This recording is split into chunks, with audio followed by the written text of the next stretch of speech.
Hello, thank you so much for being here today for Romeo and Juliet. My name is Sabrina Haesche, and I am the director of this show. So we really appreciate you being here supporting these amazing students. And if you'd like to continue supporting them, next Friday we have a dinner theater for the International Thespian Society that we're putting on in the Commons, 7 p.m.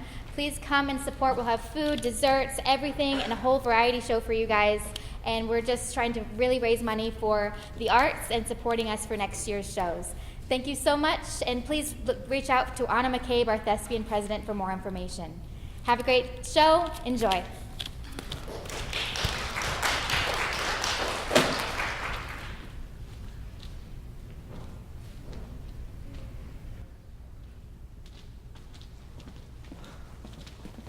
One kiss and we'll begin these festivities. Thy device is distracting of our love.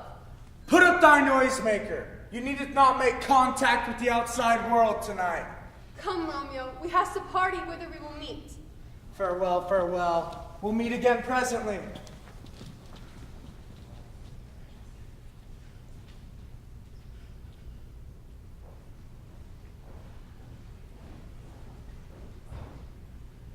Two households, both alike in dignity, in fair Rome, where we lay our scene. From ancient grudge breaks new unity, where civil blood makes civil hands unclean. From forth the fatal loins of these two foes, a pair of star-crossed lovers take their lives. Whole misadventures, piteous overthrows, do with their death, bury their parents' strife. The fearful passage of their death-marked love, and the continuance of their parents' rage, which but their children's death not could remove, is now the 2 hours traffic of our stage. The witches review with patient ears attend, what here shall miss, our toils shall strive to mend.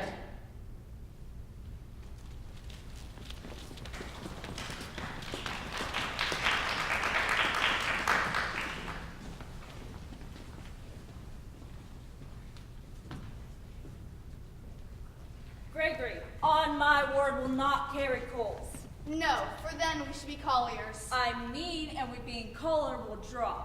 Aye, while you live, dry your neck out with the collar. I strike quickly being moved.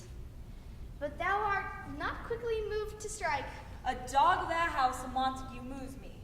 To move is to stir, and to be valiant is to stand. Therefore, if thou art moved, thou runnest away. A dog of that house shall move me to stand. I will take the wall of any man or maid of Montague. That shows thee a weak slate, for the weakest goes to the wall. 'Tis true. Therefore, women being the weaker vessels are ever thrust to the wall. Therefore, I will push Montague's men from the wall and thrust his maids to the wall. The quarrel is between our masters and us, their men. 'Tis so one. I will show myself a tyrant when I fought with the men. I will be civil with the maids. I will cut off their heads. The heads of the maids? Aye, the heads of the maids, or their maiden heads. Take it and sense what thou wilt. They must take it and sense that feel it. Me they shall feel while I'm able to stand, and 'tis known I'm a pretty piece of flesh. Well, thou art not fish. If thou hadst been poor John. Draw thy tool. Here comes a dog of the house of Montague. My naked weapon is out. Quarrel, I'll back thee. How? Turn thy back and run? Fear me not. No, Mary, I fear thee. Let us take the law of our sides. Let them begin. I will frown as I pass by and let him take it as he lists. Nay, as he dares, I will bite my thumb at him, which is a disgrace to him if he bears it. Do you bite your thumb at me, sir? I do bite my thumb, sir. Do you bite your thumb at me, sir? Is the law of our side if I say I? No. No, sir, I do not bite my thumb at you, sir, but I bite my thumb, sir. Do you quarrel, sir? Quarrel, sir. No, sir. But if you do, sir, I am for you. I serve a good a man as you. No better. Well, sir. Say better. Here comes one of my master's kinsmen. Yes, better, sir. You lie. Draw if you be men. Gregory, remember thy washing blow. Quiet, fools! Put up your swords, you know not what you do. What? Art thou drawn among these heartless hinds? Turn thee, Benvolio, and look upon thy death. I do, but keep the peace. Put up thy sword and manage to depart these men with me. Drawn and talk of peace? I hate the word as I hate hell. all Montagues and thee have at thee scoured.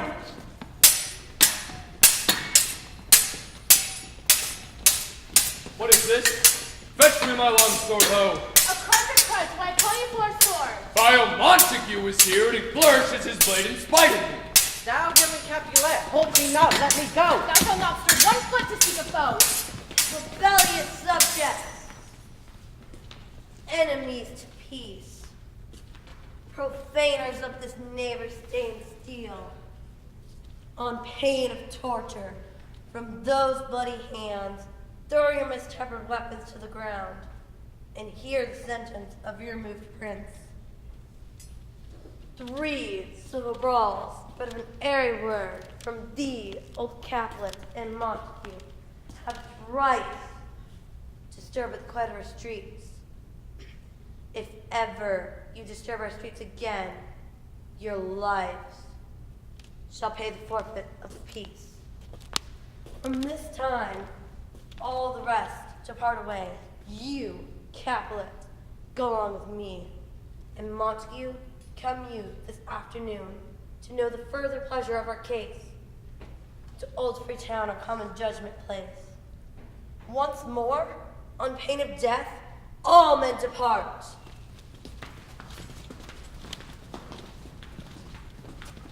Who has set this ancient quarrel new abroach? Speak, nephew, will you by when it began? Here, where the servants of your advisory and yours close fighting ere did I approach, I drew part to them, but in the instant came the fiery Tybalt, with the sword prepared, which, as he breathed defiance to my ears, swung about his head and cut the winds, who hissed him in scorn, nothing hurt withal. While we were interchanging thrusts and blows, came more and more, and fought part on part, till the prince came, and part either part. Oh, where is Romeo? Saw you him today? Right glad I am he is not at this fray. Madam, an hour before the warship's sun peered forth upon the golden window of the east, a child might drive me to walk abroad, where, underneath there goeth the sycamore, so early walking did I see your son. Many a morning hath he there been seen, with tears augmenting the fresh morning's dew, adding the clouds more clouds with his deep sighs. Black and pretentious must his humor prove, unless good counsel may the cause remove, for which we could learn from whence his sorrows grow, we would give here as willingly as known. See where he comes, so please you step aside. I'll know his grievance or be much denied. If thou wert so happy by thy stay to hear true shrift, come, madam, let's away. Good morrow, cousin. Is the day so young? But news struck 9. Ay me, sad hours seem long. Was that my father that went hence so fast? It was. Which sadness lengthens Romeo's hours. Not having that which having makes him short. And love?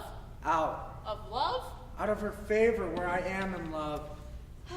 Alas, that love so righteous in his view should be so tyrannous and rough and proof.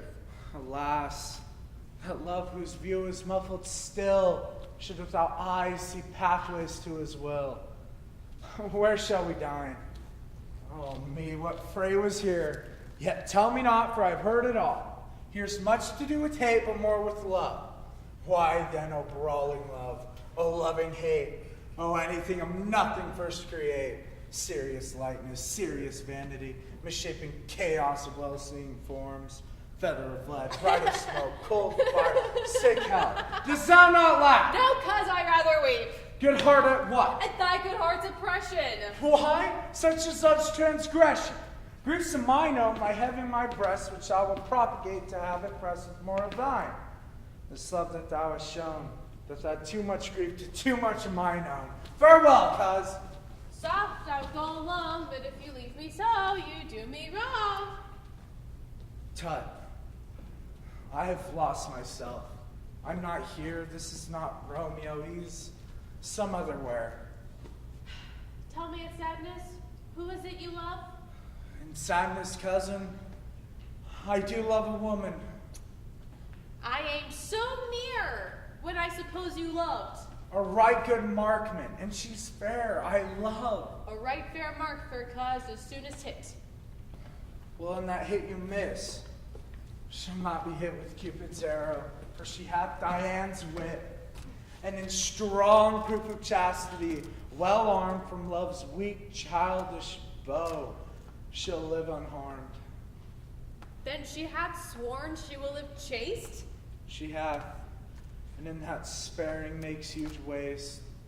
She hath forsworn to love, and in that vow do I live dead to tell it now. Be ruled by me, forget to think of her. Oh, teach me how I should forget to think. By giving liberty into thine eyes, examine other beauties. 'Tis the way. To call her exquisite is questions more. These happy masks that kiss fair ladies' brows. Being black puts us in mind that they hide the fair. But one struck and blind cannot forget the precious treasure of the eyesight lost. Farewell, cuz. Thou canst not teach me to forget. I'll pay that doctrine, or else die in debt.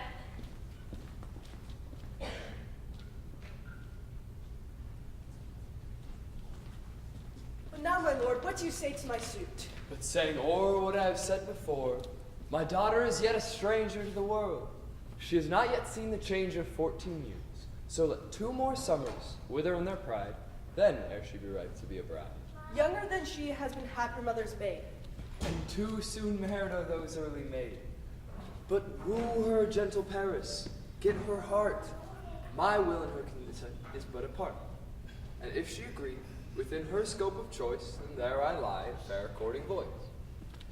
Tonight I hold an accustomed feast, with many whom I love, you among them in store. You, one more, makes my number more. Come, go with me. Go, Sirrah. Trudge about fair Verona. Find out all whose names are on this list and tell them that my home and pleasure stay.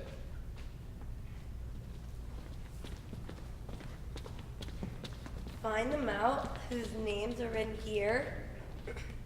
It is written that a shoemaker should meddle with his yard, a tailor with his last, a fisher with his pencil, and a painter with his nets. But I am sent to find this person's names who are here writ,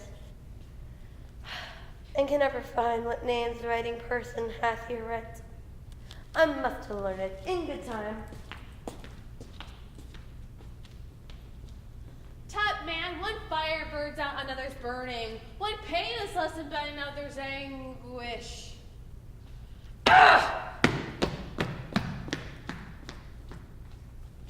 Turn giddy and behold by backwards turning. One desperate grief cures with another's languish. Take thou some new infection to thine eye, the rank poison of the old will die. Your plantain leaf is excellent for that. For what, I pray thee? For your broken shin. Why, Romeo, art thou mad? Not mad, but bound more than a madman is. Shut up in prison, kept without food, whipped and tormented, and good Ian, good fellow. God, good Ian, I pray, sir, can you read? Aye, mine own fortune is my misery. Perhaps you have learned it without book, but I pray, can you read anything you see? Aye, if I know the letters and the language. Ye say honestly, rest you merry. Stay, fellow, I can read.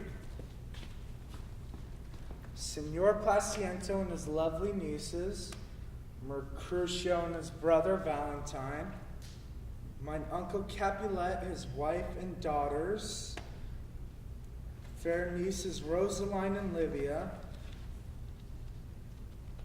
Signor Valentino and his cousin Tybalt, the Lucio and the lively Helena. A fair assembly! Whither should they come? Up Whither to supper? to our house, To whose house? my master's. Indeed, I should have asked that before. Now, I'll tell you without asking. My master's the great rich Capulet, and it be not of the house Montague. I pray you come and catch a cup of wine. Rest you merry. At the same ancient feast of the Capulets, such the fair Rosaline, whom thou so lovest, with all the admired views of Verona, go thither with an unattained eye. Compare her face with them I shall show, and I'll make thee think a swan a crow. I'll go along, no such sight to be shown, but to rejoice in the splendor of mine own.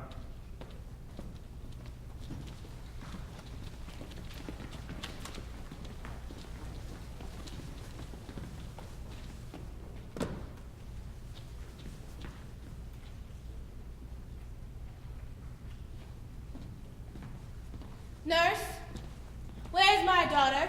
Call her forth to me. Now, by my maidenhead 12-year-old, I bade her come. What lamb, what ladybird?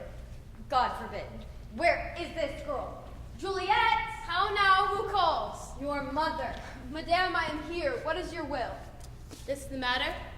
Nurse, give me a while. We must talk in secret. Nurse, come back again. I've remembered me. Now hear our counsel. Thou knowest my daughter of a pretty age. Faith, I can tell her age unto an hour. Thou wast the prettiest babe I ever nursed, and I might live to see thee married once. I have my wish.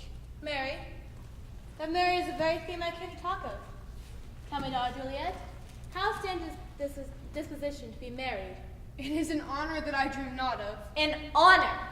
Were not I thine only nurse, I would say thou hadst sucked wisdom from thy teat. Think of marriage now. Younger than you, here in Verona, ladies of esteem are made already mothers. By my account, I was your mother much upon the years that you are now made. Thus then in brief, the valiant Paris seeks you for his love. He's a man, young lady. Lady, such a man as to all the world. Why, he's a man of wax. Verona summereth not such a flower. No, in faith, a very flower. What say you? Can you love this gentleman? This night you shall behold him at our feast. Read o'er the volume of young Paris' face, and find delight right there with beauty's pen. Speak briefly. Can you like a Paris' love? I'll look to like if looking liking move. But no more deep will I endart mine eye than your consent gives strength to make it fly. Madam, the guests are come. Supper served up. You called. My young lady asked for. The nurse curses in the pantry, and everything in extremity. I must hence to wait. I beseech you, follow straight. We follow thee. Juliet, the county stays. Go, girl, see happy nights for happy days.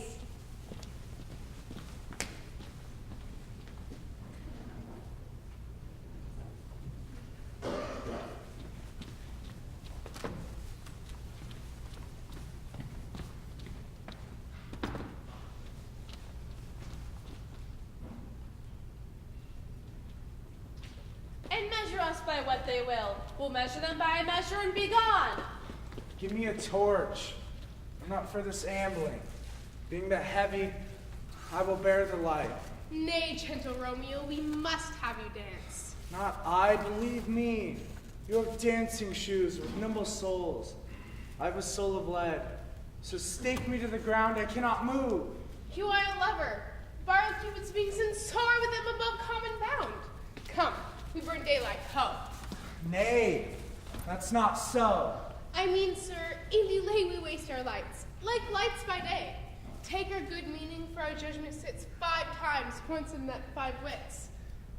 And we mean well by going to this mask, but 'tis no wit to go. Why, may one ask? I dreamt a dream tonight. So did I. Well, what was yours? That dreamers often lie. In bed asleep while they do dream things true. And I see Queen Mab hath been with you. She's the fairy's midwife, and comes in shape no bigger than an agate stone on the forefinger of an alderman. Drawn with a team of little atomies over men's noses as they lie asleep. Her chariot, an empty hazelnut made by the joiner squirrel or old grub, time out of mind for fairies' coachmakers. Her wagoner, a small gray-coated gnat, not half so big as a round little worm. And in this state she gallops night by night, through lovers' brains and they dream of love, or courtiers' knees and they dream of curtsy straight, of lawyers' fingers and they straight dream on fees, or ladies' lips and they dream of kisses straight, which oft the angry Mab with blisters plagues, because their breaths so sweetmeats tainted are. Sometimes she drives through a soldier's neck, and he dreams of cutting foreign throats, of breeches, of muscados, of Spanish blades, of hell's 5 fathom deep. And anon, she drums in his ear and he starts and awakes, and thus, being frightened, swears a prayer or two, and sleeps again. This is that very man that plates the manes of horses in the night, and bakes the elf locks in foul sluggish hairs, which, once untangled, much misfortune bodes. This is the hag, when maids lie on their backs, learning them first to bear, making them women of good carriage. Peace, peace, Mercutio, peace! Thou talkest of nothing. True, I talk of dreams, which are children of an idle brain, begot of nothing but vain fantasy. Supper is done and we shall come too late. I fear too early, for my mind misgives. Some consequences hanging in the stars shall bitterly begin his fearful date with the night's revels and expire the term, with a disposed life closed within my breast and some vile forfeit of untimely death. But he that hath the stirruge of my course, direct my suit, O lusty gentleman. Strike drum.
Welcome, gentlemen, ladies, if your toes be unplagued with corns, have a bout with you. She that does dainty, I'll swear she hath corns. Ah, my mistresses, who you'll deny dance now? A hall, musicians play, and footed girls.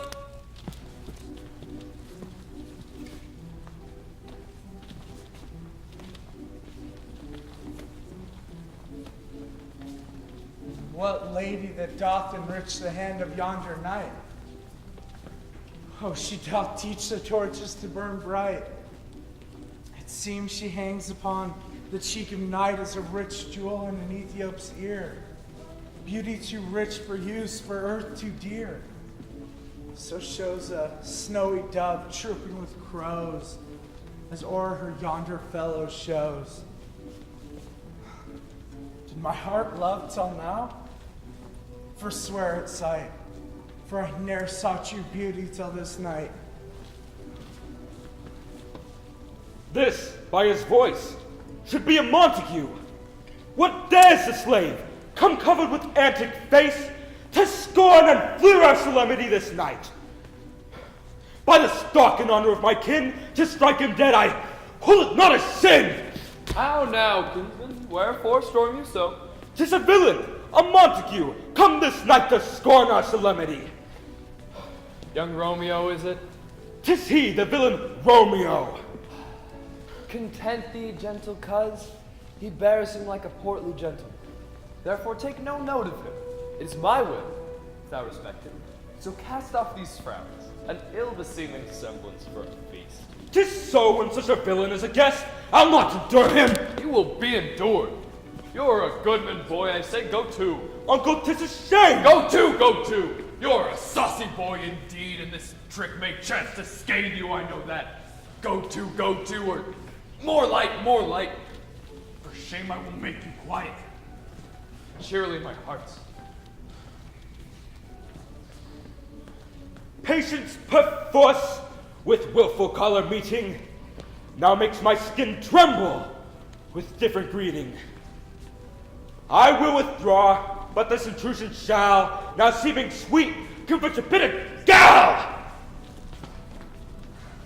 If I profane with my unworthiest hand This holy shrine, this gentle sin is this. My lips to blushing pilgrims stand to smooth that rough touch with the tender kiss. Good pilgrim, you do wrong your hand too much, which manly devotion shows in this. For saints have hands that pilgrims' hands do touch, and palm to palm is holy palmer's kiss. Have not saints lips and holy palmers too? Aye, pilgrim, lips that they must use in prayer. Well then, dear saint, let lips do what hands do. They pray. Grant thou lest faith turn to despair. Saints do not move, thou grant for prayer's sake. Then move not while my prayers effect I take. Thus by thine, my sin is purged. Then have my lips the sin that they have took. Sin from my lips, no trespass sweetly urged. Give me my sin again. You kiss by the book. Madam, your mother craves a word with you. What is her mother? Mary Bachelor, her mother's lady of the house. Is she a Capulet? Oh, dear, account my life as my foe's death. Away, be gone, the sport is at the best. Aye, so I fear the more is my unrest. Come hither, nurse. What is yon gentleman? I know not. Go ask his name. If he be married, my grave is like to be my wedding bed.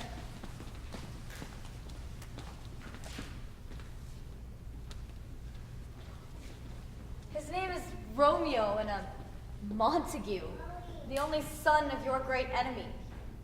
My only love sprung from my only hate, too early seen, unknown, and known too late. Prodigious birth of love it is to me that I must love a loathed enemy. What's this? What's this? A rhyme I learned even now, of one I danced withal. Juliet! Anon, anon. Come, let's away. All the strangers are gone.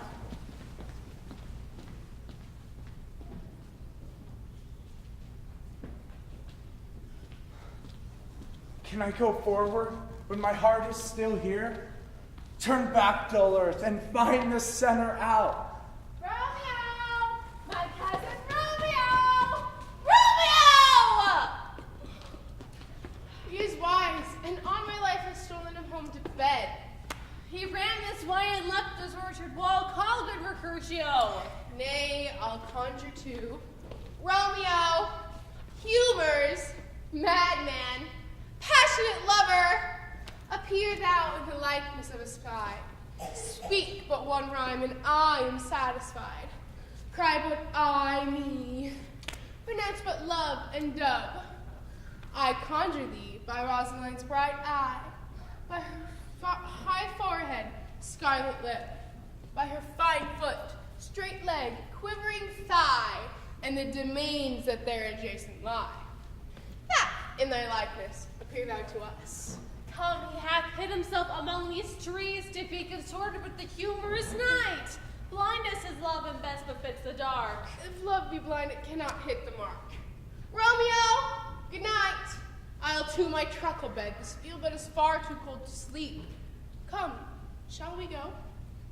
Go then, for 'tis in vain. To seek him here means not to be found.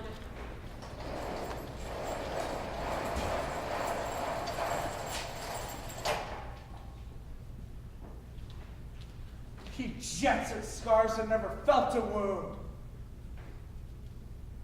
But soft, what light through yonder window breaks?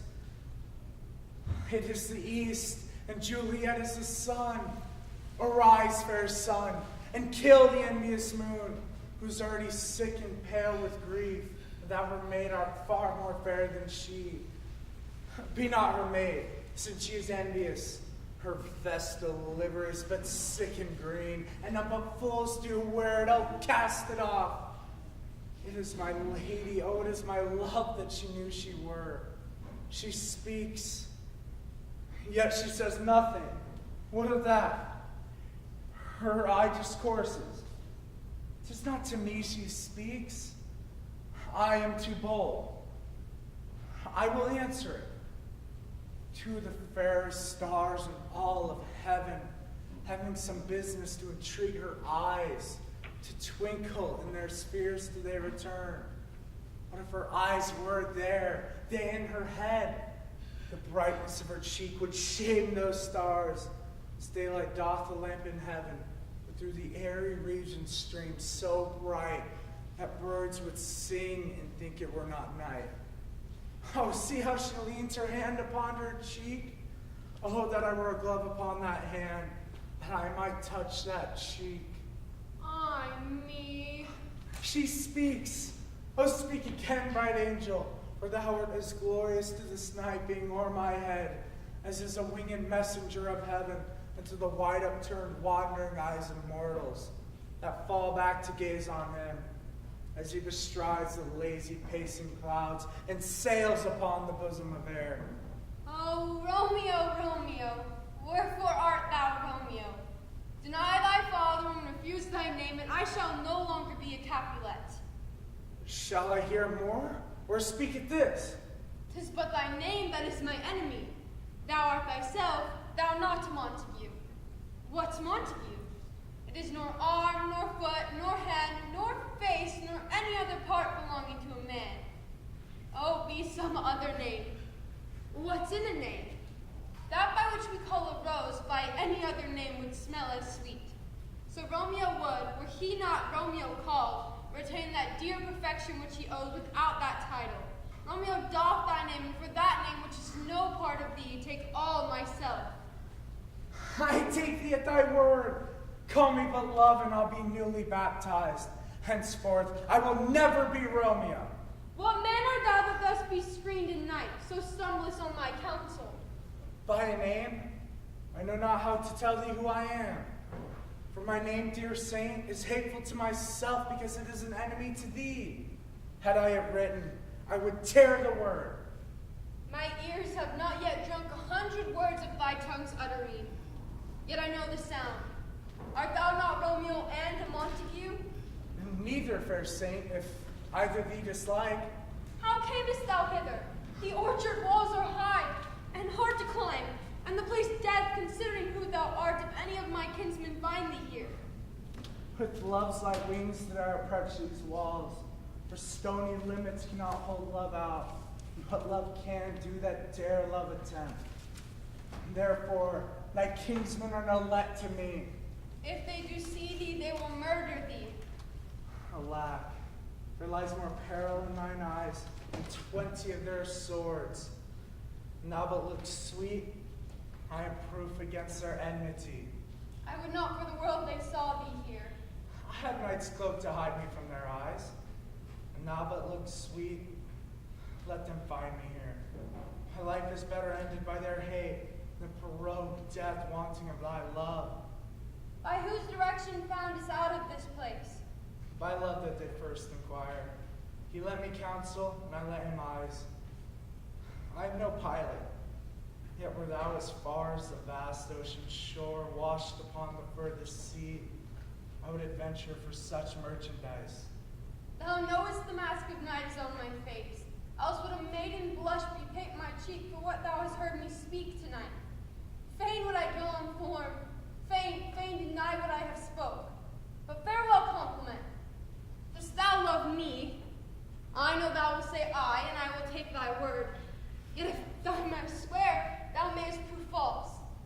At lovers' perjuries they say Jove laughs. Oh, gentle Romeo, if thou dost love, pronounce it faithfully. Or if thou thinkest I am too quickly won, I'll frown and be perverse and say thee nay, so thou wilt woo, but else not for the world. In truth, fair Montague, I am too fond, and therefore thou may think my behavior light. But trust me, gentlemen, I'll prove to be more true than those that have more cunning to be strange. I should have been more strange, I must confess. But what thou overheardest ere I was ware my true love's passion, and therefore pardon me and not impute to this yielding of light love which the dark night hath so discovered. Lady, on yonder blessed moon, I swear that tips with silver, all these fruit tree tops. Oh, swear not by the moon, the inconstant moon that monthly changes in her circled orb, lest that thy love be likewise variable. What shall I swear by? Do not swear at all, or if thou wilt, swear by thy gracious self, which is the God of my idolatry, and I'll believe thee. My heart's dear love. Well, do not swear. Although I have joy of thee, I have no joy of this contract tonight. It is too rash, too unadvised, too sudden, too like the lightning which doth cease to be, ere one can say it lightens. Sweet good night, as summer's ripening breath may prove to be a beauteous flower when next we meet. Good night, as sweet repose and rest come to thy heart as within my breast. Will thou leave me so unsatisfied? What satisfaction canst thou have tonight? The exchange of thy heart's felt vow for mine. I gave thee mine before thou didst request it, and yet I wouldn't were to give again. Wouldst thou withdraw it? For what purpose, love? But to be frank and give it thee again, and yet I wish but for the thing I have. My bounty is as boundless as the sea. My love is deep. The more I give to thee, the more I have, for both are infinite. Juliet? I hear some noise within. Dear love, adieu. Juliet! Anon, good nurse. Sweet Montague, be true. Stay but a little, I will come again. Oh, blessed, blessed night. I'm afeard that, being in night, all this is but a dream. Too sweet to be substantial. 3 words, dear Romeo, and good night indeed. If that thy bent of love be honorable, thy purpose marriage, send me word tomorrow, by one that I'll procure to come to thee, where in what time thou wilt perform the rite, and all my fortunes at thy foot I'll lay, and follow thee, my lord, throughout the world. Madam! Anon, good nurse! But if thou meanest not well, I do beseech thee. Madam! By and by I come, to seize thy suit and leave me to my grief. Tomorrow will I send. So thrive my soul. 1,000 times good night. 1,000 times the worst to want thy love's light. Love goes towards love as schoolboys from their books. But love from love towards school with heavy looks. Hist, Romeo, hist. Oh, for a falconer's voice to lure this tassel gentle back again. Bondage is hoarse and may not speak aloud. Else would I tear the cave where echo lies and make her airy tongue more hoarse than mine, with repetition of my Romeo. It is my soul that calls upon my name.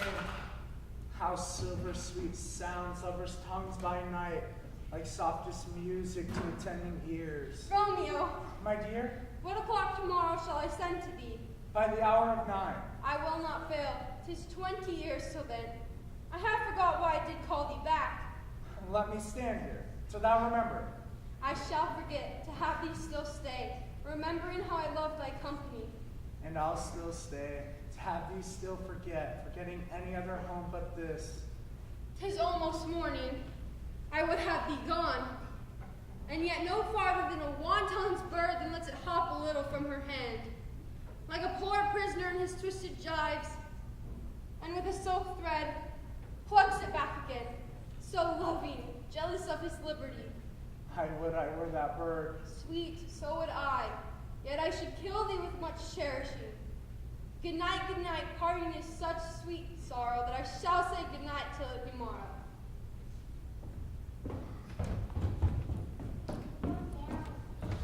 Sleep, dwell upon thine eyes, peace in thy breast. Would I were sleeper, peace so sweet to rest. Hence will I to my ghostly father's cell, his help to crave, and my dear hap to tell.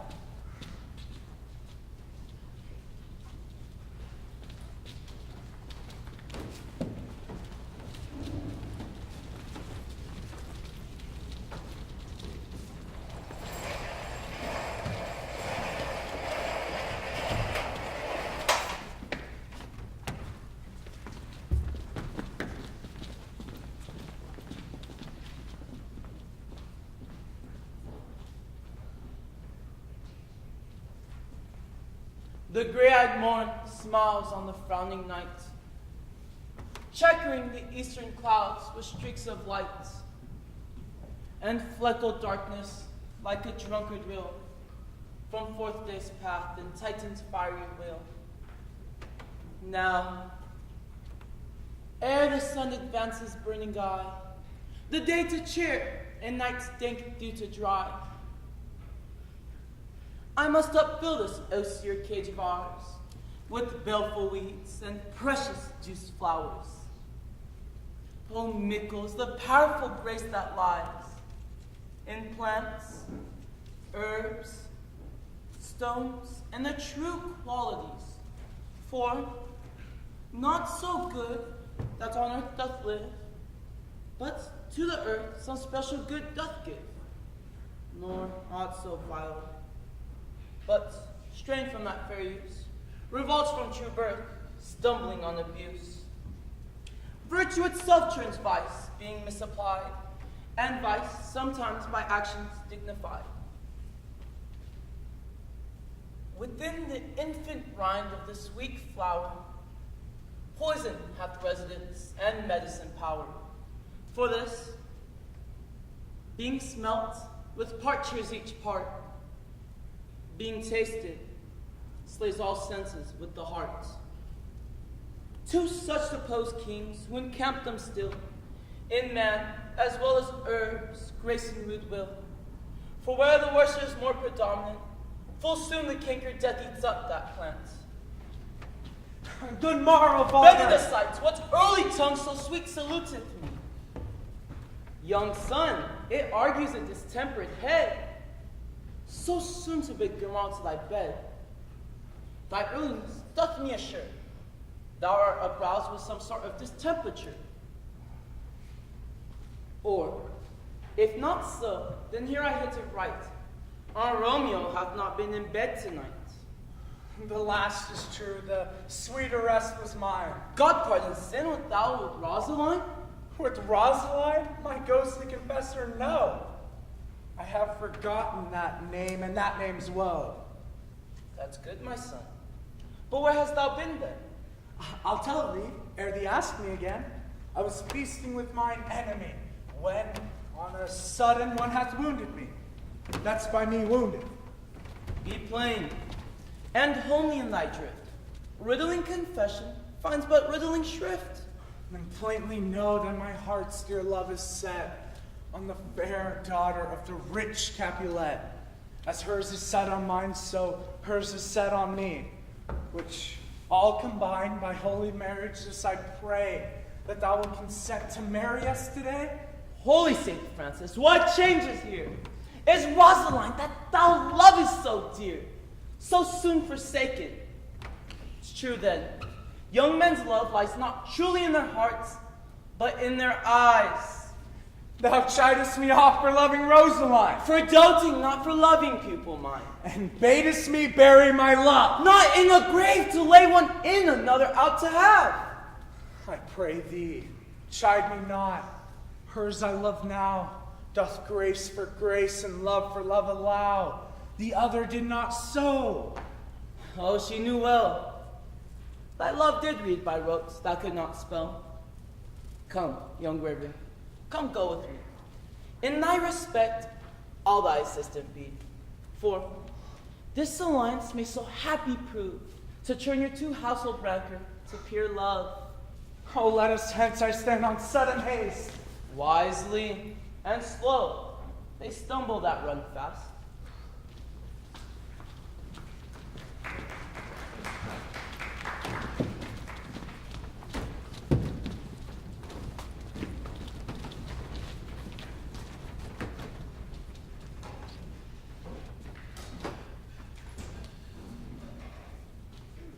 Where the devil should this Romeo be? Came he not home tonight? Not to his father's, I spoke with his man. Why, that same pale, hard-hearted wench. That Rosaline torments him so that it will sure run mad.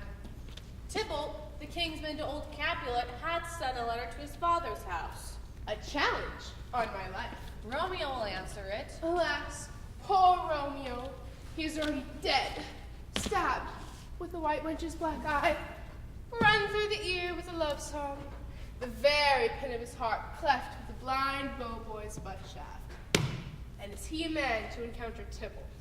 Why, what is Tybalt? More than a prince of cats. He's the courageous captain for compliments, the very butcher of a silk button, a duelist of duelists. And is he more of a duelist than thou? Nay, he is a little worm compared to my serpent. Serpent, eh? Yes.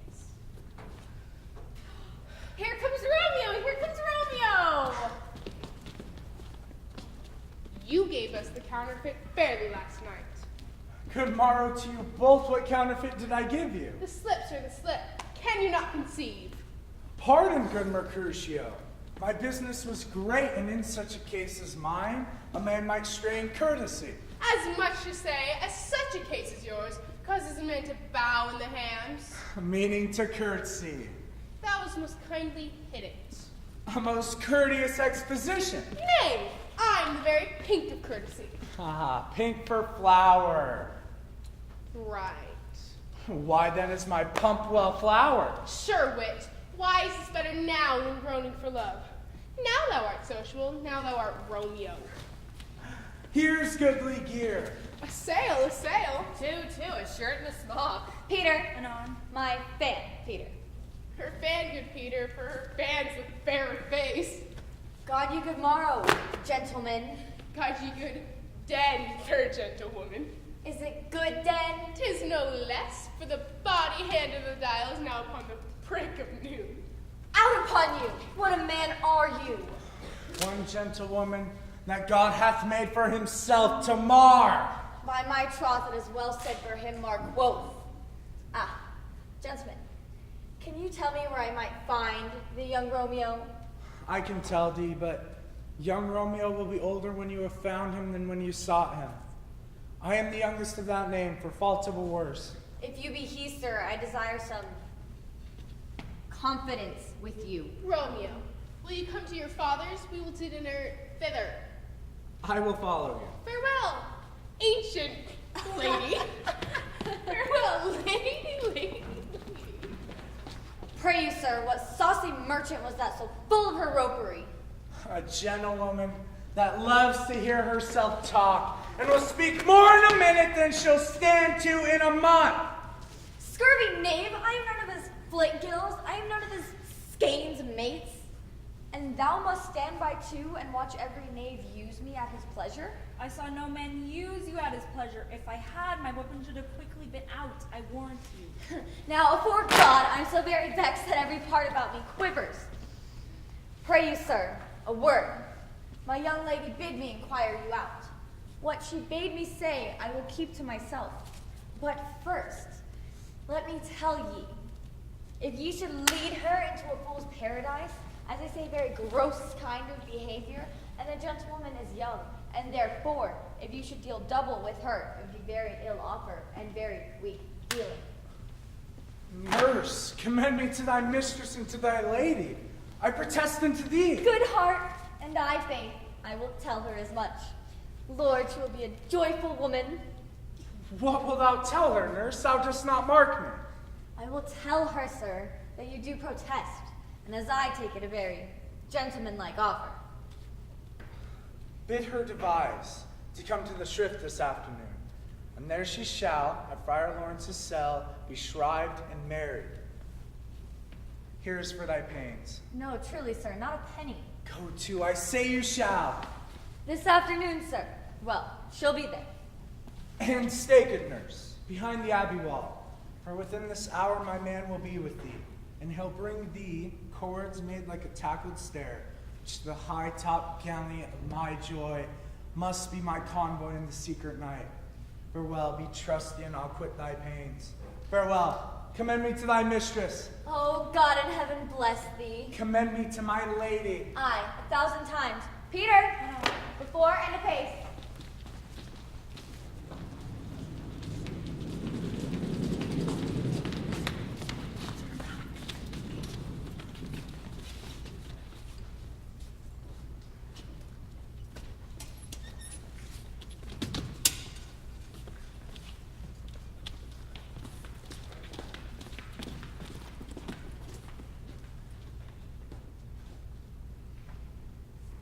The clock struck 9 when I did send the nurse.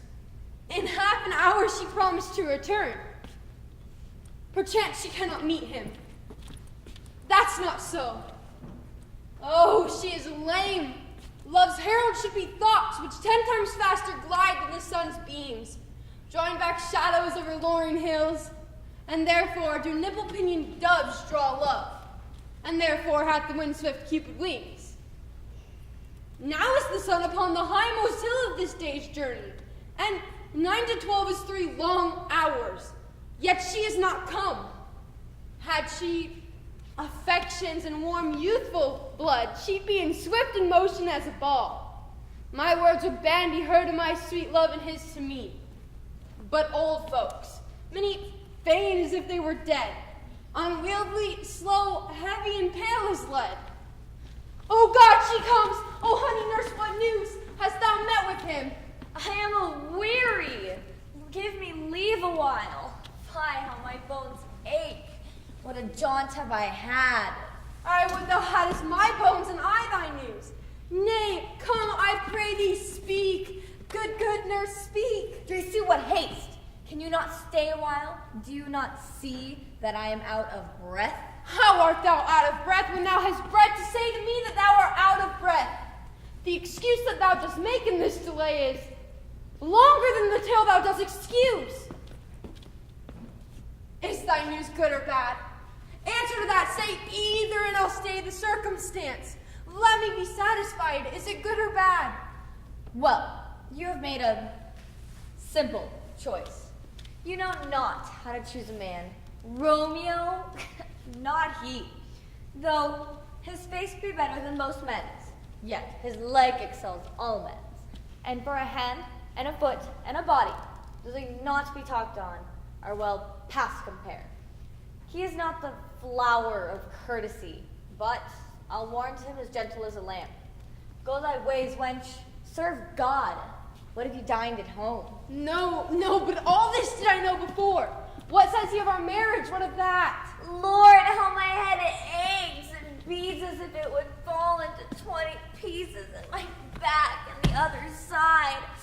Beshrew your heart for sending me about to catch my death by jauncing up and down. Aye, faith, I'm sorry thou art not well. Sweet nurse, tell me, what says my love? Your love says, like an honest gentleman, and a courteous, and a kind, and a handsome, and I warrant. Where is your mother? Where is my mother? Why, she is within. Where should she be? How oddly thou repliest, your love says like an honest gentleman. Where is your mother? Oh, God's lady dear, are you so hot? Henceforward, do your messages yourself. Here's such a coil. Come, what says Romeo? Have you got leave to go to the shrift this afternoon? I have. Then hie you to Friar Lawrence's cell. There stays a husband to make you a wife. Now comes the wanton blood in your cheeks scarlet at any news. Go. I must another way, to fetch a ladder by which your love must climb when it is dark. I am the drudge and toil in your delight, but you shall bear the burden soon at night. Go, I'll to dinner. Hie you to the cell. Hie to high fortune. Honest nurse, farewell.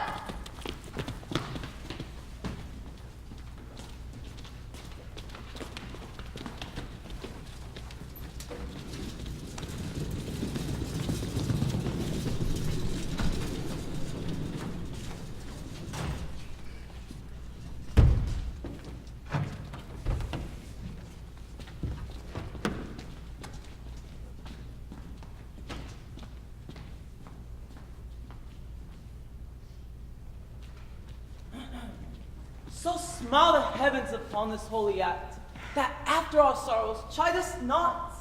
Amen. But come what sorrow cannot countervail the exchange of joy that one short minute gives me in her sight. Do thou but close our hands with holy words, then love devouring death do what ye dare. It is enough I may call her mine. These violent delights have but violent ends, and in their triumph die, like fire and powder, which, as they kiss, consume. Therefore, love moderately. Long love doth so. Too swift comes as tardy as too slow. Here comes thy lady. Good even to my ghostly confessor. Romeo shall thank thee, daughter, for the both of us. As much to him, else is his thanks too much. Ah, Juliet, the measure of thy joy be heaped like mine, and that thy skill be more to blaze on it. then let rich music's tongue outplay the imagined happiness that this dear encounter brings us. Conceit, more rich in matter than in words, brags of his substance, not of ornament. They are but beggars that can count their wealth. But my true love has grown to such extent I cannot sum up some of half my wealth. Come, we shall make short work, for by your means you shall not stay alone, till Holy Church incorporate two in one.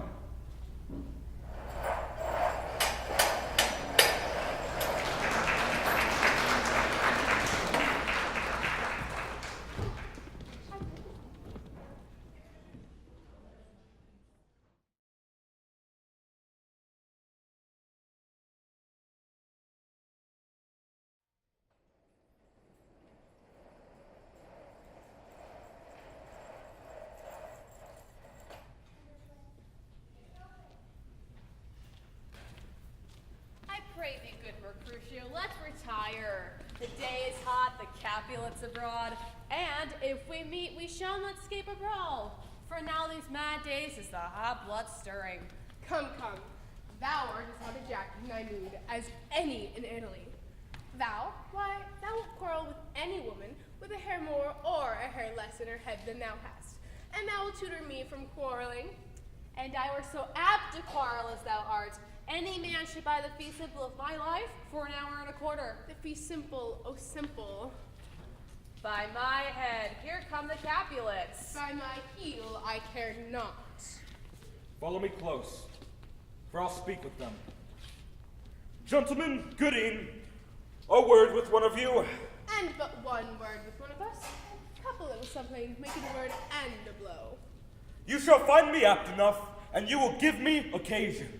Canst thou not take some occasion without giving? Mercutio, thou consortest with Romeo. Consort, what dost thou make us minstrels? And if thou make minstrels of us, look to hear nothing but discords. Here's my fiddlestick. Here's what shall make you dance. Zounds, consort. We stand here in the public haunt of men. Now either withdraw and go on to some private place, or else depart. Here all eyes gaze on us. Men's eyes were made to look, and let them gaze. I will not budge for no man's pleasure, I. Peace be with you, sir. Here comes my man. Romeo, the love I bear thee holds no better term than this. Thou art a villain. Tybalt, the reason I have to love thee doth much excuse the appertaining rage of such a greeting. Villain I am none, therefore farewell. I see thou knowest me not. Boy, this hath doth none to excuse the injuries thou hast done me.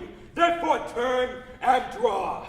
I protest, I never injured thee, but love thee more than thou canst devise.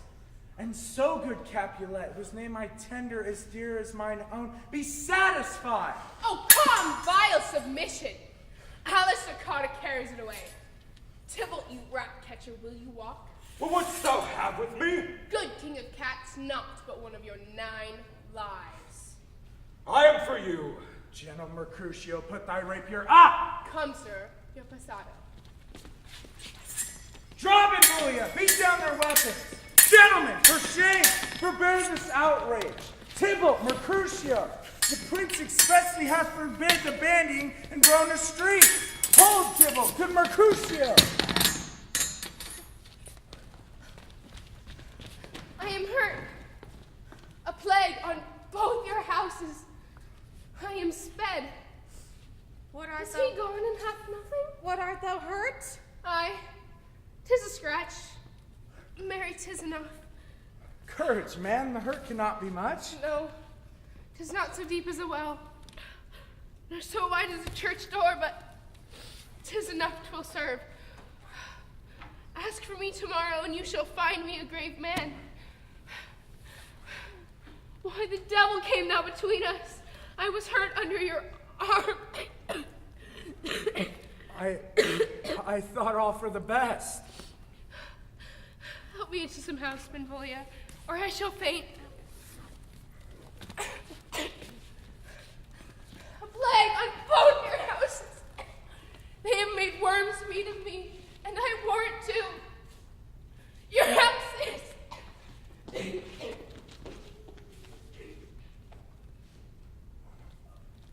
This gentleman, the prince's near ally, my very friend, has got his mortal hurt on my behalf.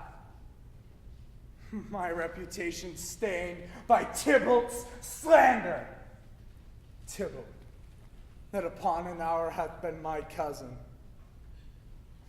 Oh, sweet Juliet, thy beauty hath made me effeminate, and in temper softened valor's steel. Oh, Romeo! Romeo, brave Mercutio is dead!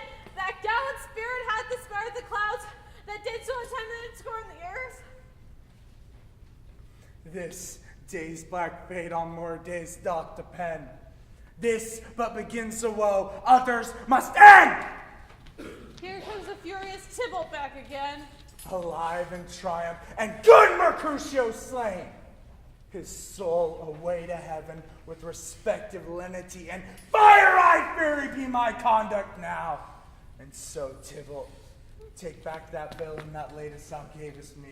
For Mercutio's soul is but a little ways above our heads, staying for thine to keep him company. Either thou, or I, or both must go with him. Thou wretched boy, who did consort with him here, shall hence with him also. This shall determine that!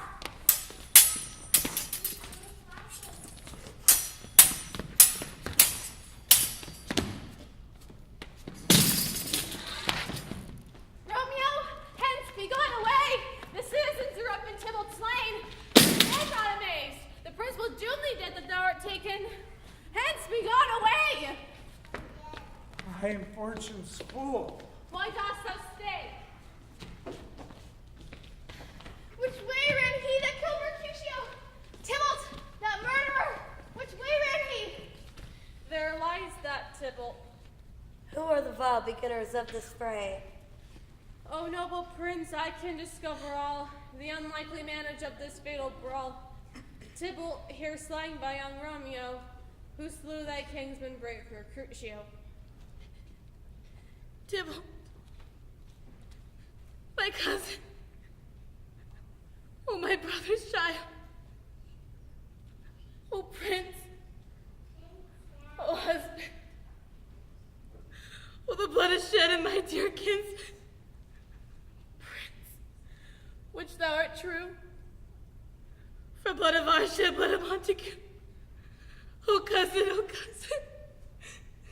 Who are the vile beginners of this fray? Tybalt here slain, whom Romeo's hand did slay.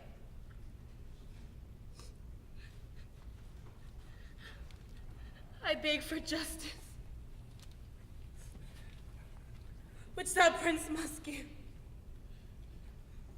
Romeo slew Tybalt! Romeo must not live! Romeo slew him. He slew Mercutio, who now the price of his dear blood doth owe. Not Romeo, prince. He was Mercutio's friend. His fault concludes what the law should end, the life of Tybalt. And for that offense, we do immediately exile him hence. I will be deaf to pleading and excuses, nor tears nor prayers shall purchase that abuses. Therefore use none. Let Romeo hence in haste, else when he is found, that hour shall be his last. Bear hence to this body, and attend our will. Mercy but murders, pardoning those who kill.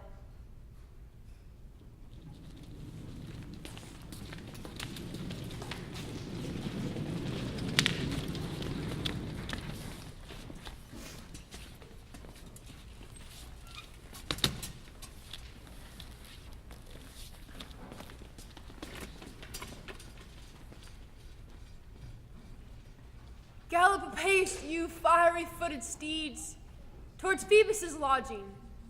Such a Wagner as fate would whip you to the west and draw in cloudy night immediately. Spread thy closed curtains, love, before me night, that runaway's eyes may weep, and Romeo, leap these arms untalked of and unseen. Come night, come Romeo, come thou day in night. Thou wilt glide upon the wings of night, wider than new snow upon a raven's back. Come, gentle knight, come, loving black-browed knight, and give me my Romeo.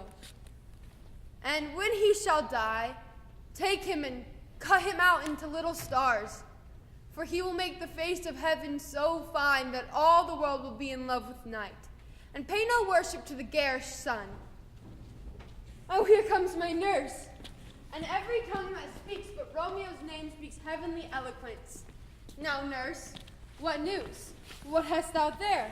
The cords Romeo bid thee fetch. I the cords. I mean, what news? Why dost thou wring thy hands? He's dead. He's dead. He's dead. We are undone, my lady, undone. Alack the day. He's gone. He's killed. He's dead. Can heaven be so envious? Romeo can, though heaven cannot. Oh, Romeo, Romeo, who would have ever have thought it? Romeo! What devil art thou that torment me thus? This torture should be roared in dismal hell. Hath Romeo slain himself? If he be slain, say I, or if not, no. Brief sounds determine my weal or woe. I saw the wound with mine eyes. God save the mark on his manly breast. Piteous course, oh bloody piteous course. Oh, break my heart, poor bankrupt, break it once. To prison eyes near look on liberty. Oh, Tybalt, the bestest friend I had. Courteous Tybalt, honest gentleman, that I should ever live to see thee dead. What storm is this that blows so contrary? Is Romeo slaughtered and Tybalt dead? Tybalt is gone and Romeo banished. Romeo that killed him, he is banished. Oh, God! Did Romeo's hand shed Tybalt's blood? It did, it lacked the day it did. Oh, serpent heart! Hid with a flattering face just opposite to what thou justly seemst. Was ever book containing such vile matter so fairly bound, that deceit should dwell in such a gorgeous palace? There is no trust, no faith, no honesty in men. All perjured, all not, all dismemblers. Where is my man? Bring me some aqua vitae. These griefs, these sorrows make me old. Shame come to Romeo. Blistered be thy tongue for such a wish. He was not born to shame. Upon his brow shame's ashamed to sit, for 'tis a throne where honor can be crowned, sole monarch of the universal earth. Oh, what a beast was I to chide at him. Will you speak well of him that he killed your cousin? Shall I speak ill of him that is my husband? Oh, poor my lord, what tongue shall smooth thy name when I, 3 hours' wife, have already mangled it? But wherefore, villain, didst thou kill my cousin? That villain cousin would have killed my husband. My husband lives, that Tybalt would have slain. And Tybalt's dead that would have slain my husband. All this is comfort. Wherefore weep I then? Some word there was worser than Tybalt's death that murdered me. I would forget it fain, but oh, it presses to my mind like damn guilty deeds to sinners' minds. Tybalt is dead and Romeo banished. To speak that word is father, mother, Tybalt, Romeo, Juliet. All slain, all dead. Romeo is banished. There is no end, measure, limit, bound in that word's death. No words can that woe sound. Where are my father and mother, nurse? Weeping and wailing over Tybalt's corse. Will you go to them? I can bring you thither. Wash they his wounds with tears? Mine shall be spent when theirs are dry, for Romeo's banishment. I'll go and find Romeo to come and comfort you. I won't well know where he is. Hark ye, Romeo will be here at night. He is hid at Lawrence's cell. Oh, find him, and give this ring to my true knight, and bid him come take his last farewell.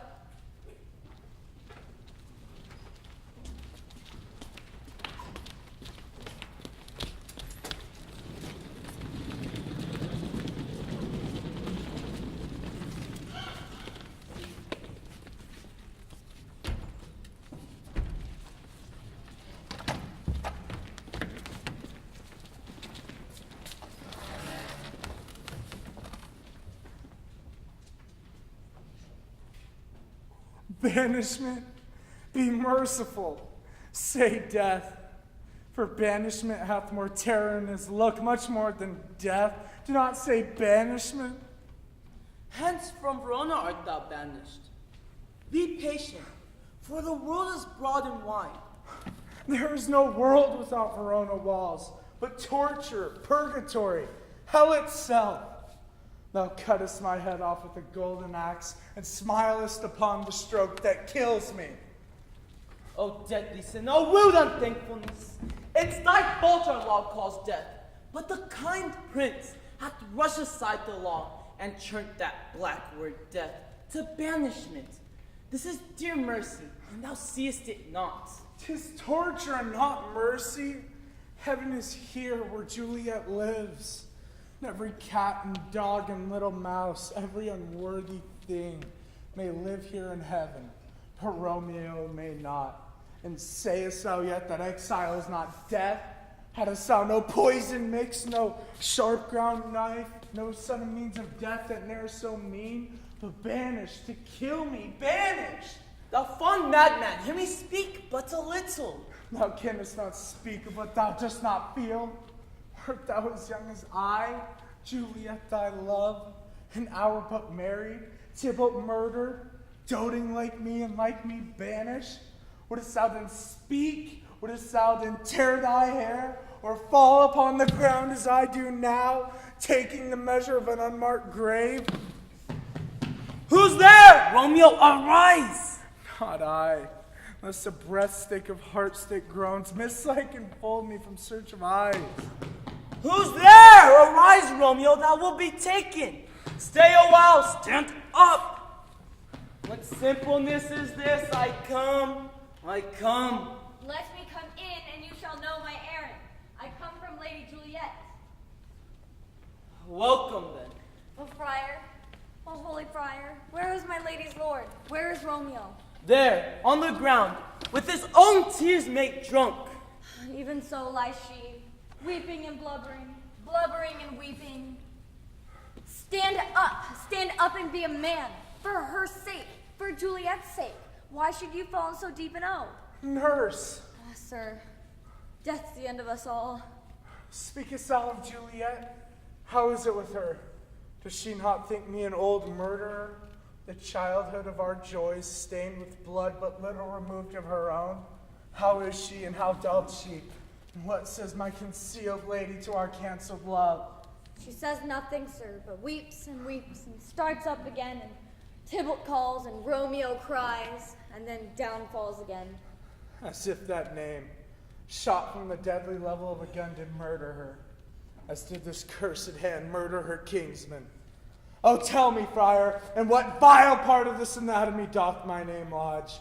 Oh, tell me, so that I may sack the hateful mansion. Hast thou slain Tybalt? Wilt thou slay thyself, and slay thy lady and thy life that lives, by doing damned hate upon thyself? What roused thee, man? Thy Juliet is alive, for whose dear sake wast thou but lately dead. There, art thou happy? Tybalt would kill thee, but thou slewest Tybalt. There, art thou happy? The law that threatened death becomes thy friend and turns itself to exile. There, art thou happy? A pack of blessings light upon thy back, and happiness courts thee in her best array. But like a misbehaved and sullen wench, thou pouts upon thy fortune and thy love. Take heed, for such die miserable. Go, get thee to thy love, as was decreed. Ascend her chamber, hence, and comfort her. But be back before the watch be set, or thou cannot pass to Mantua, where thou shalt stay till we can find a time to blaze your marriage, reconcile with your friends, beg pardon of the prince, and call thee back with 100,000 times more joy. Go before. Nurse, commend me to thy lady. Bid her hasten all the house to bed, which heavy sorrow makes them all apt unto. Romeo is coming. Oh, I could have stayed all night to listen to such good counsel. Oh, what learning it is. I will tell my lady her lord has come. Do so, and bid my sweet prepare to chide. Here, sir, the ring she bade me give you. Hie you, make haste, for it grows very late. How well my comfort is revived by this. Go before, and here stands all your state. Either be gone before the watch be set, or by the break of day disguised from hence. Sojourn in Mantua, I will find ye your man, who shall signify from time to time every good hap that chances here. Give me your hand. 'Tis late. Farewell. Good night.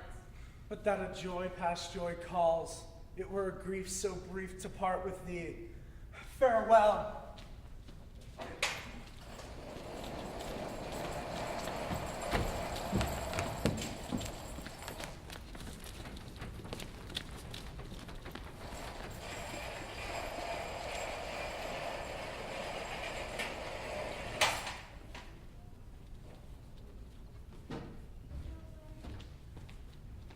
Sir Paris, I make a desperate tender for my child's love. I do think she will be ruled in all aspects by me. Nay, more. Wife, go you to Juliet ere you go to bed. Acquaint her of my son Paris's love, and prepare her against, mark you me, Wednesday next. But soft, what day is it? Monday, my lord. Monday? Well, then Wednesday be too soon. Let it be a Thursday then. On Thursday next, she will be married. What of you? Do you like this haste? I would that if Thursday were tomorrow. Get you gone then. Wife, ere you go to bed, get Juliet and tell her that she will be married on Thursday next. Light to my chamber.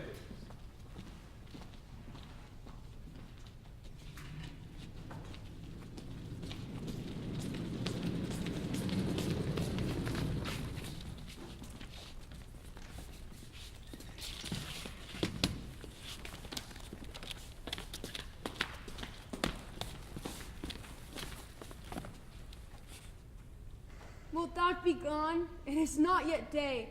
It was the nightingale and not the lark that pierced the fearful hollow of thine ear. It was the lark, the herald of the morn. I must be gone and live, or stay and die. Yon light is not daylight, I know it I. It is some meteor that the sun exhales to be to thee on this night of torchbearer, and light thee on the way to Mantua. Therefore stay yet, thou needest not to be gone. I am content, so thou wilt have it so. I have more care to stay than will to go. How is my soul? Let's talk. It is not day. It is. I hence be gone away. It is the lark that sings so out of tune, straining harsh discords and unpleasing sharps. More light and light it grows. More light and light, more dark and dark our woes. Madam, nurse, and lady mother is coming. Be weary, look about, the day is broke. Then window, let day in and let life out. Farewell, farewell. One kiss and I'll descend. Art thou gone so? Love, Lord, I, husband, friend. I shall hear from thee every day in the hour, for in a minute there are many days. I shall be much in years ere I again behold my Romeo. I will omit no opportunity to convey my heart's dear love's greetings to thee. Dost thou thinkest we shall ever meet again? I doubt it not. And all these woes will serve as sweet discourses in our times to come. Oh, I have an ill divining soul. Methinks I see thee, now thou art so low, as one dead in the bottom of a tomb. Either my eyesight fails or thou lookest pale. And believe me, love, in my eyes so do you. Dry sorrow drinks our blood. Adieu, adieu. My daughter, are you up? Who is it that calls? It is my lady mother. Is she not down so late or up so early? What unaccustomed cause procures her hither? Well, how now, Juliet? Madame, I am not well. Evermore weeping for your cousin's death. Thou weepest not so much for his death, for the villain lives which slaughtered him. What villain, madame? That same villain Romeo. Villain and he be many miles asunder. God pardon him. I do with all my heart. And yet no man like he doth grieve my heart. That is because the traitor murderer lives. Aye, madame, From the reach of these my hands would none but I might venge my cousin's death. We will have vengeance for it, fear thou not.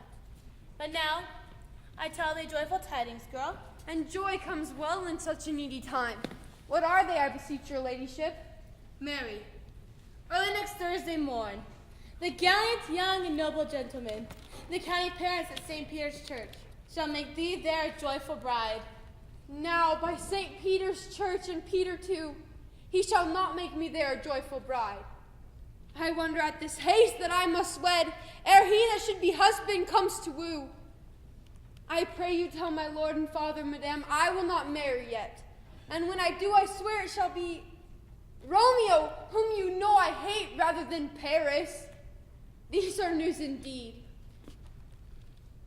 Here comes your father. Tell him so yourself. See how he will take at your hands. How now, wife? Have you delivered to her our decree? Aye, sir, but she will none. She gives thanks. I would the fool were married to her grave. Soft, take me with you, wife. Does she not give thanks? Is she not proud, as unworthy as she is, and we found a worthy man to be her bride? Not proud you have, but thankful that you have. Proud can I never be of what I hate, but thankful even for hate that is meant love. How? What is this, shock logic? You give me thank yous, and I thank you nots, and prouds, yet not proud. Mistress minion, you thank me no thank yous, and proud me no prouds, and fettle your fine joints, and get thee to church on Thursday, or I will drag you on a hurdle thither. Good father, I beseech you on my knees, hear me to speak but a word. Hang thee, young baggage, disobedient wretch! Get thee to a church on Thursday, or never again look me in the face. For what is mine shall never do you any good. And if you are mine, I will give you to my friend. And if not, beg, hang, starve, die in the streets, I shall not be forsworn. Is there no pity sitting in the clouds that sees into the bottom of my grief? Ah, sweet my mother, cast me not away. Speak not to me, for I'll not speak a word.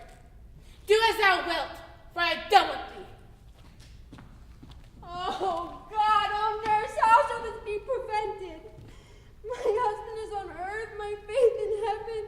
How shall that faith return again to earth unless that husband sendeth me from heaven by leaving earth? Comfort me, counsel me. Faith, here it is. Romeo is banished, and all the world to nothing. That if he ever dares come back to challenge you, it must be by stealth. Therefore, I think it best you marry with the county.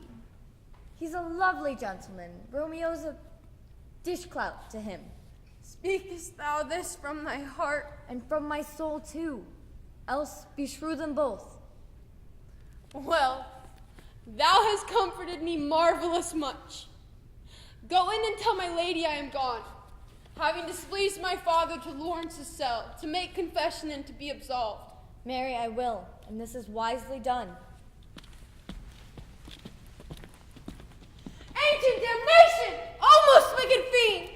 Is it more sin to wish me thus forsworn, or to dispraise my lord with that same tongue which she has praised him with, above compare so many hundred times? Go, counselor, thou in my bosom henceforth shall be twain. Out to the friar to know his remedy. If all else fail, myself have power to die.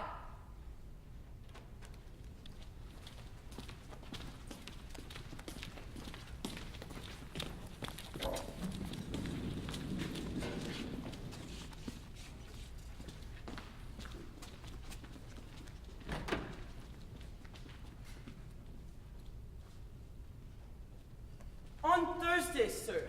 The time is very short. My father Capulet will have it so, and am nothing slow to slack his haste. You say you know not the lady's mind. Uneven is the course. I like it not. Happily met, my lady and my wife. That may be, sir, when I may be a wife. That may be, must be love on Thursdays next. What must be shall be. That's a certain text. Coming to make confession is to his father. To answer to that, I must confess to you. Do not deny to him that you love me. I will confess to you that I love him. So will ye ensure that you love me. If I do so, it will be more of price, being spoke behind your back than to your face. Poor soul, thy face is much abused with tears. The tears have small victory by that, for it was bad enough before their spite. Thou wrongest more tears than that report. That is no slander, sir, which is the truth. And what I spake to my face. Thy face is mine, and thou hast slandered it. It may be so, for it is not mine own. Are you at leisure, holy father, now, or shall I come to you at evening mass? My leisure serves me, pensive daughter. My lord, we must entreat the time alone. God's shield should I disturb devotion. Juliet, on Thursdays early will I rouse you. Till then, adieu, and keep this holy kiss. Oh, shut the door! And when thou hast done so, come weep with me. Past hope, past cure, past help. Oh, Juliet, I know thy grief. It strains me past the compass of my wits. But I hear thou must, and nothing may prorogue it. On Thursday next, be married to thy county. Oh, tell me not, friar, that thou hearest of this, unless thou tell me how I may prevent it. If in thy wisdom thou can give no help, do thou become my resolution wise. And with this knife I'll hold it presently. Hold, daughter, for I do spy a kind of hope, which craves as desperate in execution, which is desperate we would prevent. Oh, bid me leap rather than marry Paris. From off the battlements of any towers, or walk in thievish ways, or bid me lurk where serpents are. I'll do so without fear or doubt to live an unstained wife to my sweet love. Go then. Go home. Be merry. Give consent to marry Paris. Wednesday is tomorrow. Tomorrow night, look that thou liest alone. Let not the nurse lay with thee in thy chamber. Then take thou this vial, being then in bed, and this distilling liquor drink thou off. And when presently through all thy veins shall run a cold and drowsy humor, for no pulse shall keep its native progress but surcease, no warmth, no breath shall testify that thou livest.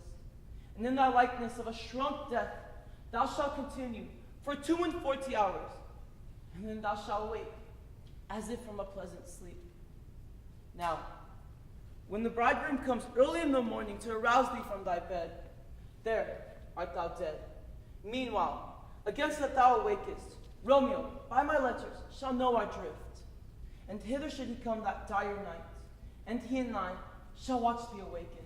And that very next day, Romeo shall bear thee hence to Mantua. And thou shalt continue to escape all that present shame, if no inconsistent toy, nor womanish fear abate thy valor in acting in it. Oh, give me, oh, tell me not of fear. Go hence. Be strong and prosperous.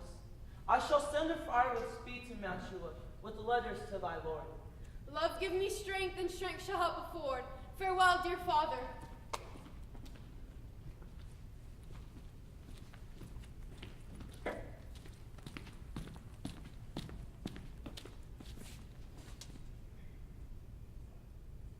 My dismal scene needs I must act alone. Come, vial. What if this mixture do not work at all? Shall I then be married tomorrow morning? No, no, this shall forbid it. Lie thou there. How if, when I am laid into the tomb, I awaken before Romeo come to redeem me? There's a fearful point. And lie there, to whose foul mouth no wholesome air breathes in? And lie there strangled ere my Romeo comes? Oh, if I do live, it is not very like the horrible conceit of death and night, along with the terror of the place.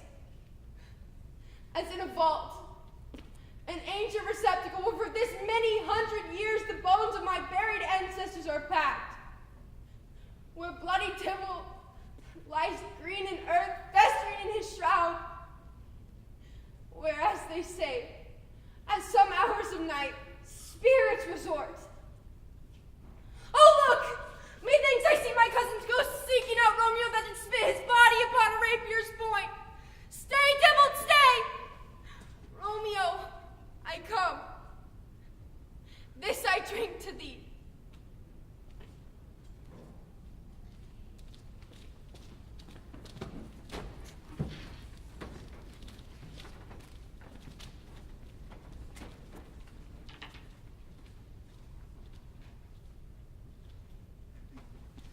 Mistress, what mistress? Juliet. Fast I warned her she. Why, lady, why, lamb. Fie, you slug a bed. What, not a word? You take your penny's worth now. Sleep for the next week and sleep for the next night. But I warrant the County Paris hath set up his rest so that you may rest but a little. God forgive me. Mary and amen. How sound asleep she is. What, still dressed and down again? I must needs wake you. Lady, lady, lady. Alas, alas, help, help! Oh, lack the day that I was ever born. My lord, my lady. What noise is here? Oh, lamentable day. What is the matter? Look, look, oh heavy day! Oh me. Oh me. My child. My only life. Revive! Look up or I will die with thee. Help! Help! Call for help!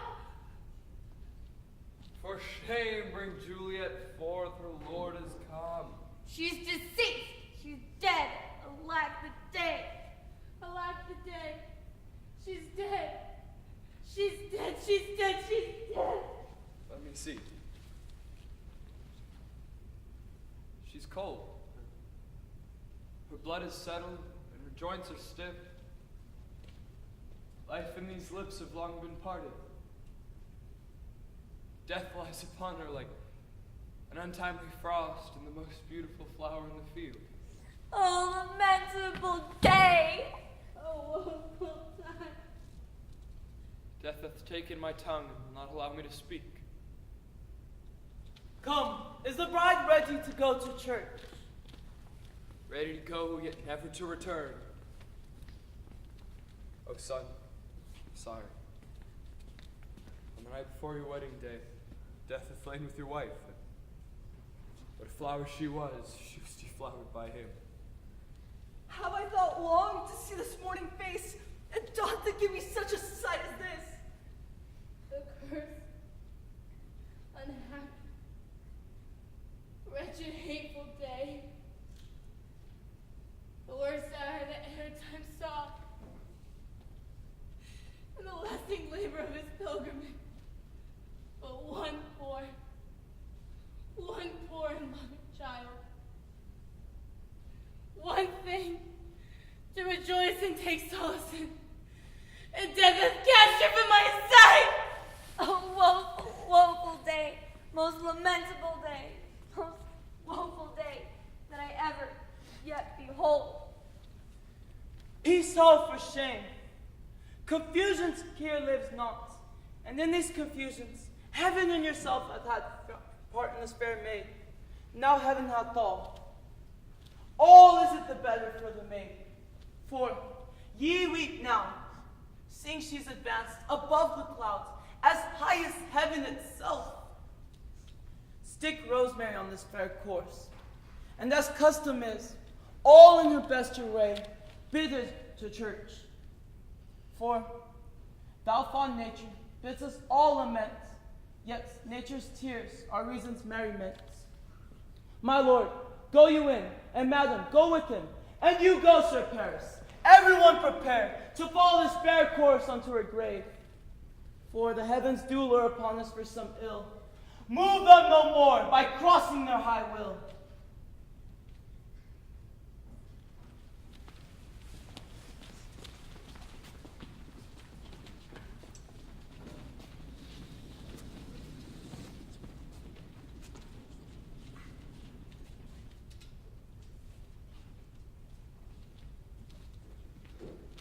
If I may trust the flattering truth of sleep, my dreams presage some joyful news at hand. I dreamt my lady came and found me dead. Strange dream that gives a dead man leave to think. But she breathed with kisses in my lips, so much so that I revived and was an emperor. Ah me, how sweet is love itself possessed when but love's shadows are so rich in joy. News from Verona. How now, Balthazar? Dost thou bring me letters from the friar? How is my lady? Is my father well? How doth my Juliet that I ask thee again? For nothing can be ill if she be well. Then she is well, and nothing can be ill. Her body sleeps in Capel's monument, and her mortal part with angels lives. I saw her laid low, and presently took post to tell it you, sir. Oh, I'm sorry for bringing such ill news, but you did make it of my office, sir.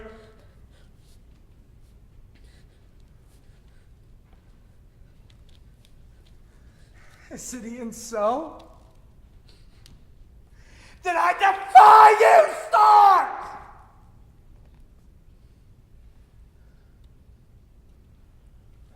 Thou knowest my lodgings.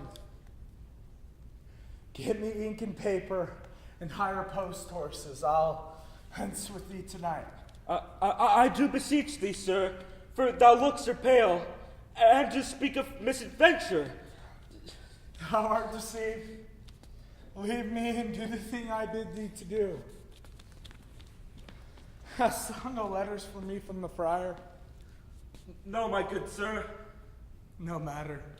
Get thee gone and hire those horses. I'll be with thee straight.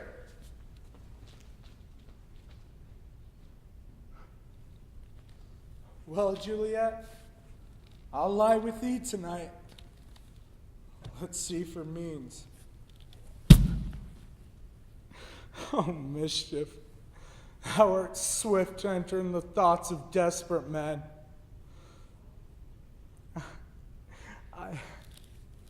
I do remember an apothecary, and hereabouts he dwelled in tathered weeds, with overwhelming brows, culling of simples, meager were his looks. Noting this penury, to myself I said, and if a man did need a poison now, whose sale is present death in Mantua, this should be the caitiff wretch who would sell it. As I remember, this is his house. Being holiday, the beggar's shop is shut. What ho, apothecary! Who calls so loud? Come hither, man, I see thou art poor. Hold. There is 40 ducats. Give me a dram of poison, such soon spreading gear as will disperse itself through all the veins of the life warrior taker, so that they may fall dead. Such mortal drugs I have, but meant was law's death to any he that utters them. The world is not thy friend, nor the world's law. The world affords no law to make thee rich, so be not poor, but break it and take this. My poverty, but not my will consents. I pay thy poverty, not thy will. Pour this in any liquid thing thou wilt, and if thou hadst the strength of 20 men, it will dispatch thee straight. There is thy gold, worse poisons to men's souls than these poor compounds thou mayest not sell. Thou hast sold me poison, thou hast sold me none. Farewell, buy food and get thyself in flesh. Come, cordial, and not poison, to Juliet's grave, for there I must use thee.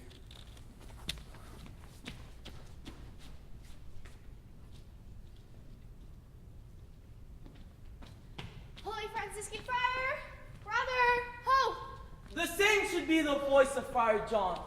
Welcome from Mantua. What says Romeo? Or, if his mind be writ, give me his letter. Going to find find a barefoot brother out, one of our order, to associate me. Here in this city, visiting the sick, and finding him, the searchers of the town, suspecting we were both in a house where the infectious pestilence did reign, sealed up the doors, and would not let us forth, so that my speed to Mantua there was stayed. Who bare then my letter to Romeo? I could not send it. Here it is again, nor get a messenger to bring it thee. So fearful were they of infection. Unhappy fortune, by my brotherhood! This letter was not kind, but full of charge, of dear import, and the forsaking of it may do much danger. Go hence, Friar John, give me an iron crow straight unto my cell. Brother, I'll go and bring it thee. Now must I to the monument alone. Within 3 hours will fair Juliet wake, and she'll beshrew me much that Romeo hath had no notice of these incidents. Oh, I will write again to Mantua, and I shall keep her at my cell till Romeo come. Oh, poor living corpse, trapped in the dead man's tomb.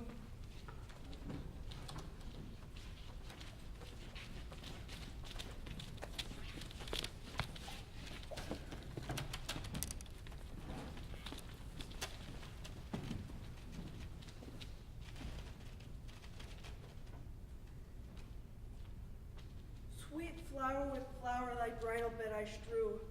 O woe thy canopy is dust and stones, which wanting that with tears distilled by moans, the obsequies for thy I will thee keep. Nightly shall be to strew thy grave and weep. The boy gives warning something doth approaches. What cursed foot wanders this way tonight, to cross my obsequies and my true love's right? Muffle me night a while. Give me that mad and wrenching iron. Hold.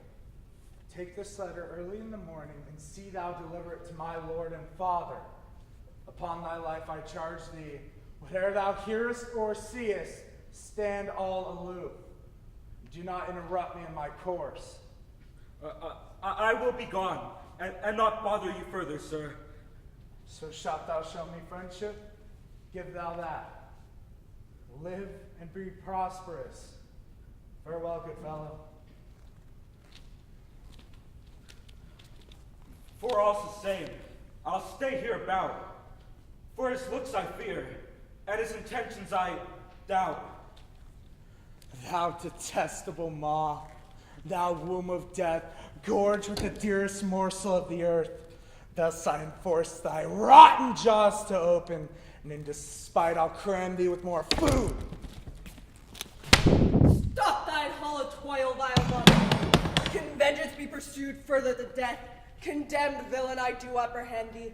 Obey and go with me, for thou must die. Indeed, therefore came I hither. Good gentle, you tempt not a desperate man. I do beseech thee, put not another sin upon my head by urging me to fury. Oh, get thee gone! I do defy thy conjuration and apprehend thee for a felon here. Wilt thou provoke me? Then have at thee, boy.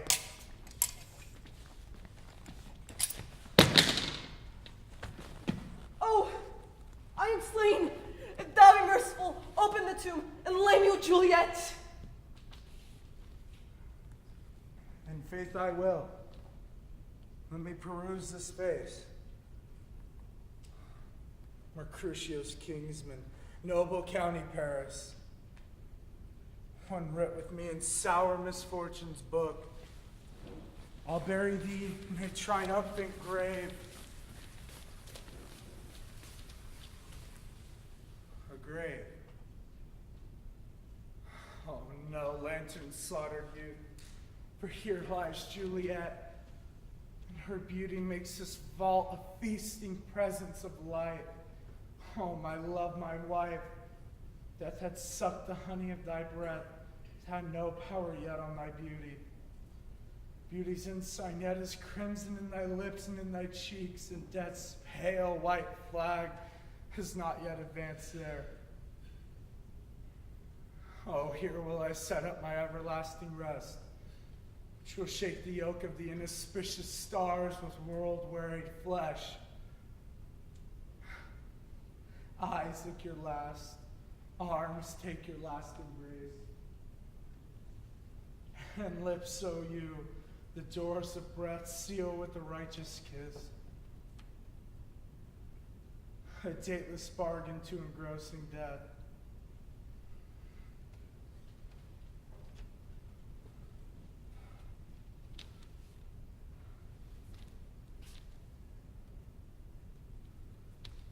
Here's to my love.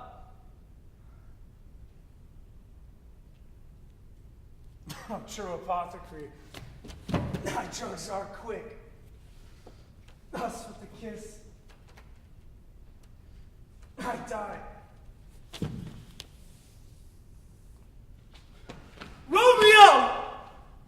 Alack, alack, what blood stains the stony entrance of the sepulchre? What means these masterless and gory swords to lie discolored by a place of peace? Oh, Romeo, oh, pale, and who else? Paris too, and steeped in blood. Oh, what unkind hour is guilty of this lamentable chance?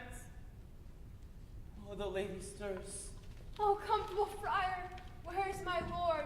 I do remember well where I should be, and there I am. Where is my Romeo? What house? I hear a noise. Come from that nest of death, contagion, and unnatural sleep. Come, for a greater intent hath thwarted our plans. Come, for thy husband there in thy bosom lies dead, and Paris too. Come, go, good Juliet. I shall dispose of thee. Come on. I shall. Come on, Juliet. Stay not to question, for the watch is coming. I dare stay no longer, Juliet. Go get thee hence, for I will not away.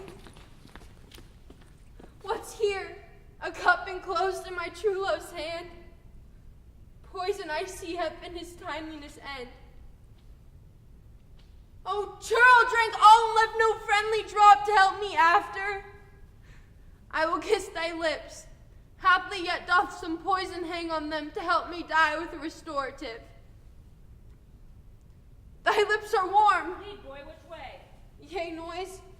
Then I'll be brief. Oh, happy dagger, this is thy sheath. There rest and let me die.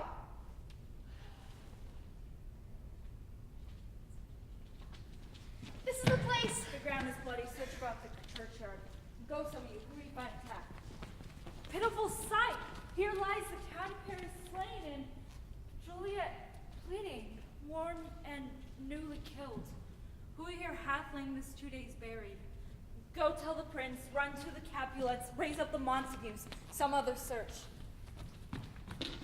We see the ground whereon these woes do lie, but the true ground of all these piteous woes we cannot without circumstance descry. Here's Romeo's man. We found him in the churchyard. Keep him in safety till the prince come hither. Here is a friar that trembles, sighs, and weeps. We took this mattock and this spade from him as he was coming from this churchyard side. A great suspicion. Stay the friar too.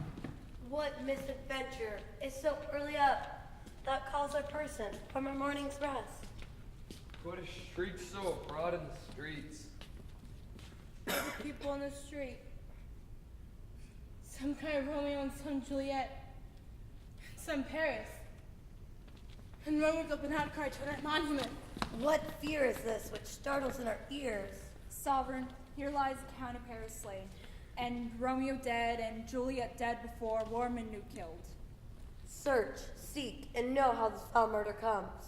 Here is a friar, and slaughtered Romeo's man with instruments fit them upon to open these dead men's tombs. Oh, wife, look how our daughter bleeds. This dagger has mistaken its home in the back of a Montague, and it missheaths in our daughter's bosom. Oh, the sight of death. It does a bell that rings in my old age. Come, Montague, for thou art early up to see thy son and heir more early down. Alas, my liege, my wife is dead tonight. Grief for my son's exile hath stopped your breath. What further woe conspires against mine age? Look and thou shalt see. Down on top, what manners is in this? To press before thy father to her grave. Sealed the mouth of outrage for a while, till we can clear these ambiguities, and know their spring, their head, their true descent. Bring forth the parties of suspicion. I am the greatest, able to do least, yet most suspected. For then time and place doth make against me of this direful murder. Yet here I stand, both to impeach and purge, myself condemned and myself excused. Then say at once what thou dost know in this. I shall be brief, for my short death breath is not as long as a tedious tale. Romeo, there dead, was that Juliet's husband, and she, there dead, was that Romeo's faithful wife. I married them, and on their stolen marriage day was Tybalt's doomsday, and his untimely death hath banished the new-made bridegroom, and for whom, and not for Tybalt's sake, Juliet pined. For you, to remove such a siege of grief from her, will have married her perforce to County Paris. So then, comes she to me, with the wild look in her eye, to bid me to devise some means to rid her of that second marriage, or there, in my cell, she would kill herself. So then gave I to her, so tutored to my arts, a sleeping potion, which took effect as intended to, and it wrought on her a form of death. Meanwhile, I read to Romeo, here should he come that dire night to help me to get her out of that borrowed grave. But he who borrowed my letter, Friar John, was stayed by accident. And so all alone came I to her ancient vault. But just a minute ere the time of her awakening, untimely lay the noble Paris and true Romeo dead. And as she awake, I bade her come forth and finish this heavenly duty with patience. But then a noise did scare me from the tomb. And I ran, and she too desperate would not go with me.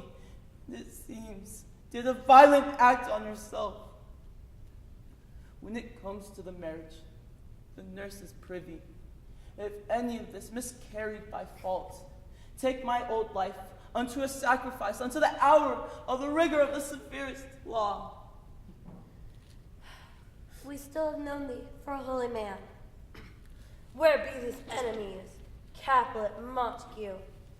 See what a scourge is laid upon your hate, that heaven finds means to kill your joys with love, and I, winking at your discords too, have lost a brace of kinsmen. All are punished. Brother Montague, take my hand, for this is my daughter's jointure. No more can I demand. But I can give thee more, for I will raise her statue in pure gold. For while Verona by that name is known, there shall be no figure at such rate set as that of true and faithful Juliet. And with Romeo by her rich side, for their sacrifices are ended. A glooming peace this morning with it brings. The sun for sorrow will not show his head. Go hence and talk more of these sad things. Some shall be pardoned, and some punished. For never was a story of more woe than this of Juliet and her Romeo.